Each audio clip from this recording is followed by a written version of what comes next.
जय श्री राम दोस्तों, आप सभी का फिर से स्वागत है एक और नई कथा के साथ। और मैं भगवान से प्रार्थना करता हूं कि आप और आपका परिवार हमेशा स्वस्थ रहे, मस्त रहे।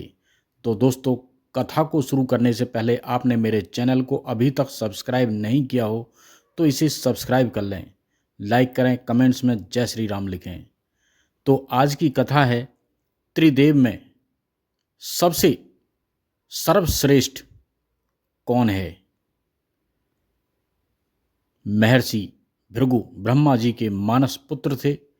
उनकी पत्नी का नाम ख्याति था, जो दक्ष की पुत्री थी। महर्षि भृगु सप्तऋषि मंडल के एक ऋषि हैं।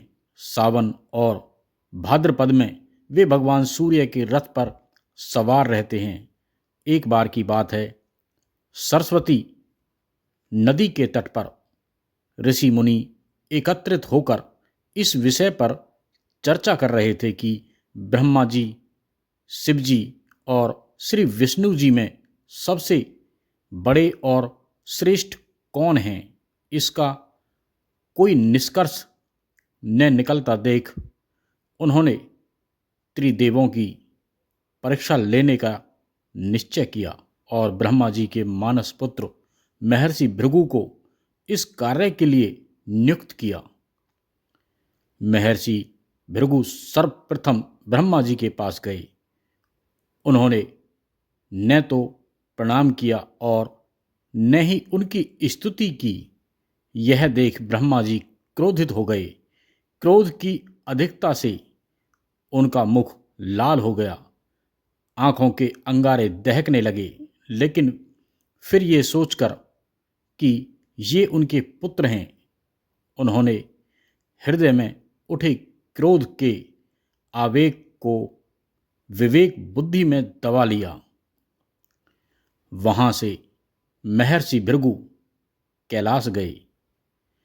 देवादिदेव भगवान महादेव ने देखा कि भृगु आ रहे हैं तो वे प्रसन्न होकर अपने आसन से उठे और उनका आलिंगन करने के लिए भुजाएं फैला दी।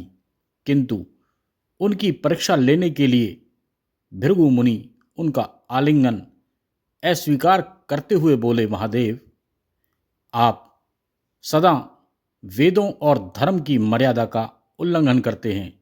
दुष्टों और पापियों को आप जो वरदान देते हैं उनसे सृष्टि पर भयंकर संकट आ सकता है। इसीलिए मैं आपका आलिंगन कदापि नहीं करूंगा। उनकी बात सुनकर भगवान शिव क्रोध से तिलमिला उठे। उन्होंने जैसे ही त्रिशूल उठाकर उन्हें मारना चाहा, वैसे ही भगवती सती ने बहुत अनन्य विनय कर किसी प्रकार से उनका क्रोध शांत किया। इसके बाद भृगु मुनि वैकुंठ लोक गए। उस समय भगवान श्री विष्णु देवी लक्ष्मी की गोद में सिर रखकर लेटे हुए थे। भृगु ने जाते ही उनके वक्ष पर एक तेज लात मारी। भक्त वत्सल्य भगवान विष्णु शीघ्र ही अपने आसन से उठ खड़े हुए और उन्हें प्रणाम करके उनके चरण सहलाते हुए बोले, भगवान, आपके पैर पर चोट तो नहीं लगी? कृपया इस आसन पर विश्राम कीजिए। भगवान, मुझे आपके शुभ आगमन का ज्ञान न था, इसीलिए मैं आपका स्वागत नहीं कर सका। आपके चरणों का स्पर्श तीर्थों को पवित्र करने वाला है। आपके चरणों के स्पर्श से आज मैं धन्य हो गया। भगवान विष्णु का यह प्रेम व्यवहार देखकर महर्षि भृगु की आंखों से आंसू बहने लगे। उसके बाद वे ऋषि मुनियों के पास लौट आए और ब्रह्मा जी, शिव जी और श्री विष्णु जी के यहाँ के सभी अनुभव विस्तार से कह बताया। उनके अनुभव सुनकर सभी ऋषि मुनि बड़े हैरान हुए और उनके सभी संदेह दूर हो गए। तभी से वे भगवान विष्णु को सर्वश्रेष्ठ मानकर उनकी पूजा अर्चना करने लगे। वास्तव में उन ऋषियों ने, मुनियों ने अपने लिए नहीं बल्कि मनुष्यों के संदेहों को मिटाने के लिए ही ऐसी लीलाएं रची थी।